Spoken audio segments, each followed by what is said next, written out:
Okay. Today I want to talk about a topic that I think about very frequently whenever I'm on like TikTok, and then I realize it's kind of bigger than TikTok because I was looking at a friend's reposts, and I love looking at people's reposts. I think it's so much fun. And I could just tell, like, when you watch someone's repost, you can tell they're trying to curate a certain like person, if that makes sense. Like, they're trying to display a certain amount of complexity across to you about who they are and what they believe and like the shows that they watch and like the aesthetics that they follow and everything like that. And I just love watching reposts for that reason. And I was thinking about my reposts, and my reposts are like that too. And I think that in life we care so much more than what we think we do about like how people perceive us and like the complexity that people view us with. I feel like in every single one of my videos when I'm talking about stuff, I mention how this specifically affects women, but when I think about it, I think about women because I just always have thought that like women are more complex than men. I know that that might sound like bad, but genuinely, like, when I think of it on an emotional level, which it's just like, isn't it just a fact that women are more emotionally knowledgeable than men are? Like, I'm pretty sure that's just like genetic. But anyways, I've noticed that specifically with women, and like I think that for once women are being perceived with such complexity of like women are so complicated, when I think the idea of women was initially and for a long time that women were simple. Because if you think about it, right, the Bible, I'm not religious, but I'm going to reference the Bible. Women were created as a way to help men. She existed on her own. It was like men came first and then women were made. And she's here to reproduce. Everything like that, right? For a while now, women have been seen as these complex creatures. And it's just like, I don't know. I feel like, especially like, oh my God, like the red pill community, I think views women in such odd ways. It's easy to slip into the misogyny trap. Women can be quite cruel to people they see beneath them and are thus not the benevolent, tender-hearted creatures that romantically successful guys buy into. Interestingly, women display their true colors towards unattractive men. Like, women can't ever just be people. Either they're one-dimensional objects or they're these complex creatures. And neither are correct. And I've noticed that so frequently in like when I read books. This whole thing that I'm talking about, like this whole topic, really stems from I'm rereading my favorite book right now, which is Normal People. I don't know if I want to say it's my favorite book. It is one of my favorite books. I didn't really pay much attention to like how like Connell describes Marianne, and I was thinking about it, right?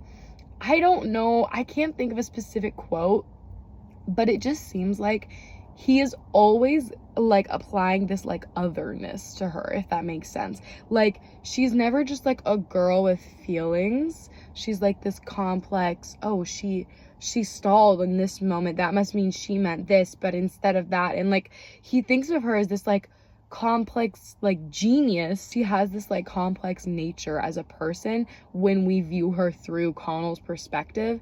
But then honestly, when you're viewing it through Marianne, you're kind of just thinking, oh, she's just like a girl who wants to be loved. As somebody who absolutely hates a miscommunication trope, I don't know how it's one of my favorite books, because that entire freaking book is just a miscommunication trope. Literally the entire thing is just a miscommunication trope. It's literally them just like not communicating correctly for an entire book. It's because they don't communicate. Like, that's why she's so complex in Connell's mind, and vice versa. Like, that's why they're such complex people. It's because they don't communicate correctly. They don't actually ever talk to people about it. And I think that's the same with like us today when we're trying to convey a certain amount of complexity to other people. But it's like, to know you more is to be less complex almost, but to try and understand it without asking a person about themselves is what really like increases their complexity. And I think that's why things like reposts are so popular, because it's not like you say why you like it in your repost, you just repost it, and it's up to other people to figure out like, wait, why do they feel this certain way about this thing. In a lot of cases, communication is like the killer of complexity. And I think sometimes that can kind of align with that idea of like, to know you more is to love you less. I think that's a quote from BoJack Horseman. To know you more is to love you less, because once people know you more and they know the reasons for why you are the way you are, you become less of like a fantasy and more of just like a flawed person. And I think that that's kind of like Marianne's fear throughout the book, when she's like keeping certain things from Connell about her like home life and certain things. Also, I'm only like halfway through rereading it. I haven't read this book in like 4 years. So if I say something that's like not quite correct, that's my bad. People in my generation, I feel like, since now we have all this like social media stuff, we like learn to talk without talking almost. Like we learn to talk through the videos we like. We learn to talk through the reposts we make. We learn to talk through the videos we post. Like just things like that like don't reveal yourself too much, but you're still like putting yourself out there. And it's such like a cowardish way to like show who you are, because you know that like if you post something that like doesn't give enough information, there's no way that somebody can view it and think of you in an incorrect light. And I think that's something that people in my generation really rely on, is that like anonymous effect of like TikTok and shit like that. Is like, even when you repost something, well, you're not the one who made it, so it's not like that severe. And I noticed it in certain trends too. Like if you think about like the nonchalant epidemic, it's every few years I feel like there's a new one. Not like other girls, like she's deep, she's different. And then the complete opposite of that, which was also equally popular, which is the I'm just a girl thing. I hate that I'm just a girl thing. I hate it so much. I hate it so much because I feel like it started with good intentions. Genuinely, I do. Like, I think it started with good intentions of like oh, but I'm just a girl. Like, I don't know how to do this, this, and this because I'm just a girl. But I hate it when it came to the point of like, yeah, I'm a terrible driver because I'm just a girl. And then it feels like not like the other girls, because then it's like you're making this video to appeal to men. Like, you're making jokes about you being a bad driver to appeal to men because men make jokes that women can't drive. Those different ways of like generalizing yourself and like the idea of saying like, oh, I'm just a girl, kind of feeds back into that old mindset that women are simple and like don't have much going on up there. It's just like completely sexist and offensive. And so then to take that and make it like a trend of like, yeah, I don't know how to drive, like I never go out, and like I eat terribly and I forget to eat and I don't eat anything and I only eat 800 calories a day, but like I'm just a girl.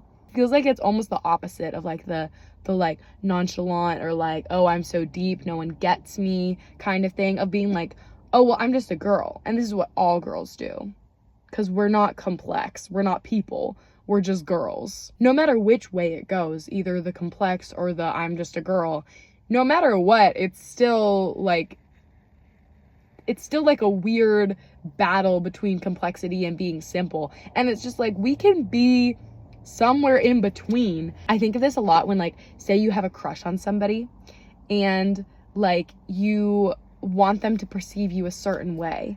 And because you want them to perceive you a certain way, you also perceive them a certain way that might not be like who they are at all. You might make up a whole damn character for this person that has nothing to do with who they are because of their perceived complexity.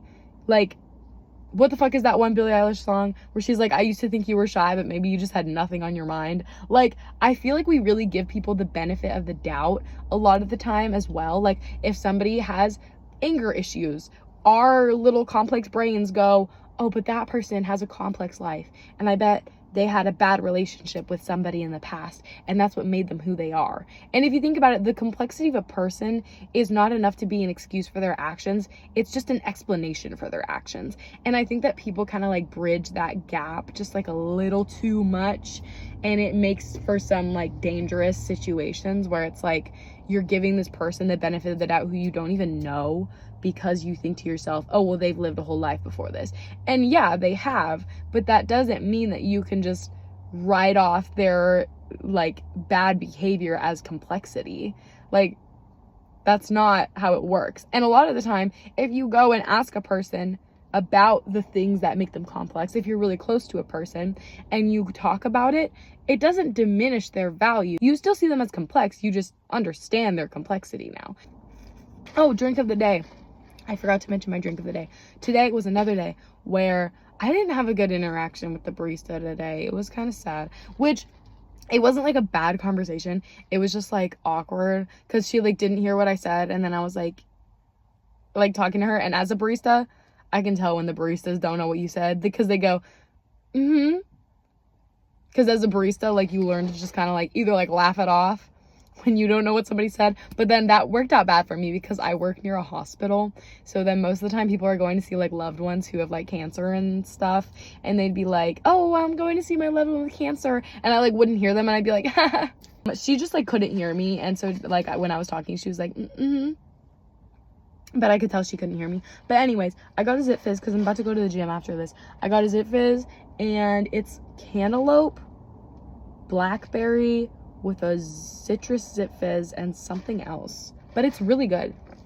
If you want to be seen as a complex person, I think that's totally fine. I don't think there's anything wrong with that to a certain extent. I think all of us want to be perceived in a certain way, and like nobody wants to hear that they think you're ordinary and boring. Like nobody wants to be seen as that. So obviously we're all going to want to have some amount of complexity.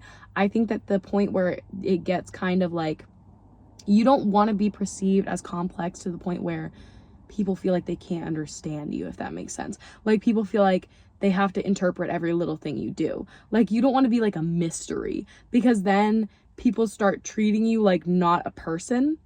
And I love that in normal people. The way that like, because Connell perceives Marianne as such a complex person and like he tries to like understand every little thing about her without ever actually asking her, like their conversations are very like, sometimes they're very deep, but for the most part it just like scratches the surface and they only ever really say like 10% of what they're thinking, which I think is true for a lot of us. He thinks that she's this like strange abnormal girl who acts differently than the rest of the girls in her grade, and that's true to a certain extent. She is a very complex person, but that doesn't mean that she doesn't have basic human desires that everybody else does. I think that when people view you as like a certain, I don't know, level of maturity, they expect you to understand everything, including like others' poor actions, and you understand people and you're emotionally mature, so therefore you can understand like how people treat you, and even if it's bad you can understand it and get behind it. And I think that that's something that really shouldn't be normalized so much, is like, yeah, this person's not great, but like they have a lot going on. Complexity being a crutch for some people and how it just like ruins some things. Like I feel like it really is really evident in my generation. People really are looking for something to separate them from the crowd. To a certain extent, you don't want to put everything about you up on the table, but you also don't want to keep everything hidden to the point where people don't even feel the need to try and understand you anymore because it's so much work. I have family members like this where I'm just like, I just don't understand you and I don't know if I ever will, and every time I try and ask you about it, you're so closed off. And it gets to the point where, well, what's the point in me trying to understand you and your actions? Because even if it is because you're a complex person, that doesn't mean that your actions are okay. Like, I can't stand nonchalant people. It literally, like, and I hate whenever somebody calls me nonchalant, I hate it, like, with a burning passion. Like, I hate being seen as nonchalant, because in my mind, nonchalant is you got nothing going on up there. That's what I think of when I think nonchalant. It's just somebody who literally doesn't give a fuck about anything. Like, but I think that certain people who are complex people and do have a lot of feelings can be portrayed as nonchalant. And I think when you think of somebody as nonchalant, it completely writes off who they are as a person, and it's just like, yeah, they're just cool, they're just nonchalant. But it's like, I don't want to be perceived as nonchalant. I want to be seen as like deep and like an emotional person, like an emotional being. If I don't talk to you, it doesn't mean I'm nonchalant. It maybe just means I felt a little shy that day. I'm talking this whole time about complexity and how people perceive you. Some people just don't give a fuck. Some people will meet you in passing and never wonder about you. Basically, don't be so complex that nobody can fucking talk to you, because it's annoying whenever somebody's like too nonchalant for you, because then people just write you off as nonchalant and they think you don't have a personality. But if you do let people in a little bit, then you can maintain complexity. You don't have to be boring and simple, but you also don't have to be someone who's unapproachable. Read Normal People if you haven't. It's really good. If you like it, you like it. If you don't, then you're not cool. I hope you have a wonderful day. I hope you're doing well. If I see you again, cool. Bye.